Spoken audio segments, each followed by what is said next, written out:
এদিকে দিনাজপুরে হিলিতে ২০ টাকা কমে ১৪০ টাকা কেজি দরে বিক্রি হচ্ছে কাঁচামরিচ। স্থলবন্দরে চলতি অর্থ বছরের জুলাই মাস থেকে এ পর্যন্ত ভারত থেকে ৬৮০ ট্রাকে আমদানি হয়েছে ৫,২০০ মেট্রিক টন কাঁচামরিচ।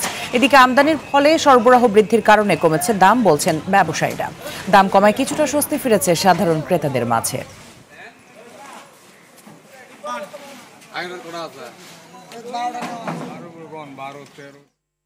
দর্শক, বাজার পরিস্থিতি জানাতে বরিশাল থেকে সরাসরি যোগ দিচ্ছেন আমাদের সহকর্মী আরিফুল ইসলাম। আরিফ, কাঁচামরিচ, সবজি সহ বিভিন্ন পণ্যের দামের বিষয়ে বিস্তারিত জানাবেন।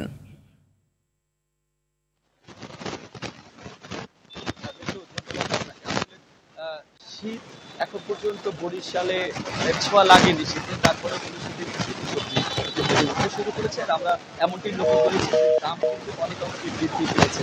কাঁচামরিচের যে দাম একদম আকাশ অবস্থায়, একদিকে শুনেছি দাম কমেছে কিন্তু বরিশালের বাজারে কিন্তু কাঁচামরিচের দাম বৃদ্ধি, অপরদিকে পেঁয়াজ কিন্তু ঝাঁজ বেড়েছে বরিশালে। তার কারণ আজকের বাজারে কিন্তু ৭৫ টাকা কেজি দরে পেঁয়াজ বিক্রি হচ্ছে। তবে চালের দাম স্থিতিশীলই রয়েছে, বরঞ্চ কিছু দোকানে কমেছে, আবার কিছু দোকানে বৃদ্ধি হয়েছে।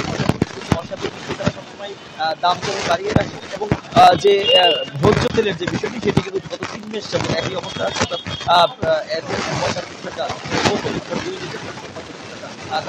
আমি যে এখন দাঁড়িয়েছি বরিশালের নতুন বাজারে, একটু গোটা পরিস্থিতি দেখাতে চাই। আপনি জানতেন যে যেহেতু ইলিশ মাছ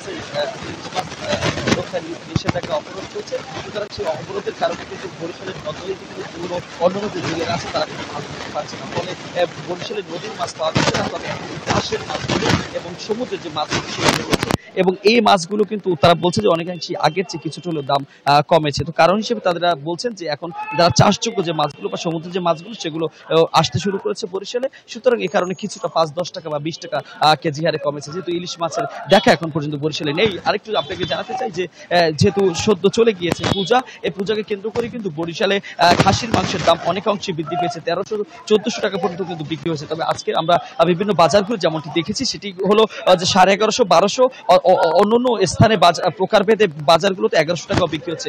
গরুর মাংস ৮৫০ থেকে ৮৮০ টাকাও বিক্রি করছে বরিশালের অন্যান্য বাজারগুলোতে। সব মিলিয়ে যেটি বলি সেটা হচ্ছে বরিশালে এখন পর্যন্ত বাজার আসলে নিয়ন্ত্রণ নেই মিতু।